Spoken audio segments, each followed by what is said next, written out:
following segment is sponsored by Petland. 7:14 on Fox 28 Morning Live. It's Thursday. That means Ron's here from Petland, and of course, as always, he's brought friends. And can you introduce us, please? All right. So cute. So we have a little Schnauzer, party color. That's where the color variation Look at comes that. from. Schnauzer people might say that's not a Schnauzer, but yes, Schnauzers can come in party colors. They are becoming really popular. She's a party animal. There you go. And then we have the little Shih Tzu over here that is wanting to take the stage, was looking at the Schnauzer just now going, hey, don't take all my time. I'm glad you threw in that third syllable describing what it was. What You said little Shih Tzu, and I just There it is. Thank you Okay. for the third syllable. Thank you. And so the little Shih Tzu, we already Butterscotch is the name at the store. If whether somebody names them that, but they usually do actually when we name them. Somebody takes them and says, yes, I like that. Yeah. And I think Butterscotch is a really Well, good by name. now you're pretty good at naming dogs for what they should Oh, be, right? and it's not me. It's totally our counselors. They figure these things out, and I go, perfect. We're talking about walking today. Sure. Yeah. And Getting to that time where you can walk them a lot too. Right, and you should. And we all did it and said, hey, I want a dog so I get more exercise and all that kind of stuff. So, but training is a big part of that because, that whole, jerking and pulling and all that kind of stuff. And so when you're walking, it's all about distraction. Sure. So they're getting distracted and you need to distract them away from the distraction. So some of the ways that we communicate through kindness and it's like food or it's a hug or it's a kiss, all these different ways. But then every now and then when we get a little out of range, a little negative reinforcement comes into play, but we use that sparingly. And so that's kind of what we're going to do for the dog as well. That distraction thing is huge because it takes a long time, some dogs more than others. Some people will go, how long is this going to take? It could be minutes, months, years before you get this thing figured out. Sure. But the goal is when you're when you're walking, whether it's a car that they're being distracted with or another dog, use treats and a lot of fun loving and stuff to get them distracted away from them. If they're way too distracted and they won't stop, bless you. excuse me. Bless you.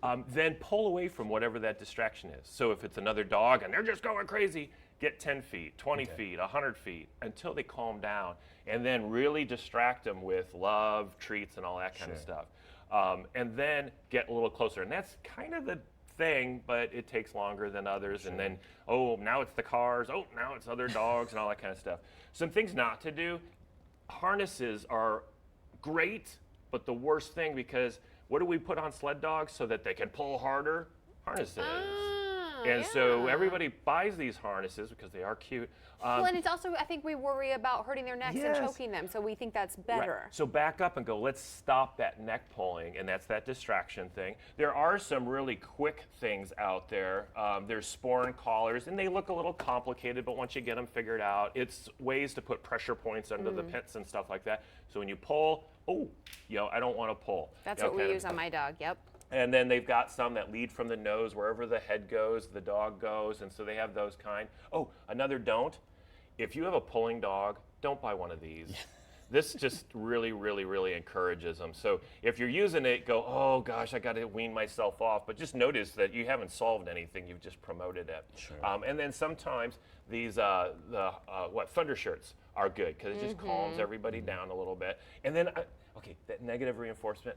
I'm going to bring out the dreaded, we call it the choke collar, but I am telling you, if you have a pulling problem, you got to look at this in this way.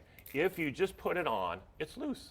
Sure. When the dog pulls, then they are the ones that do that, tightness and everything. Learn how to use it correctly. Never use it like a fishing pole or anything like that. It's always just you're kind of standing there and then they do that, kind of a thing.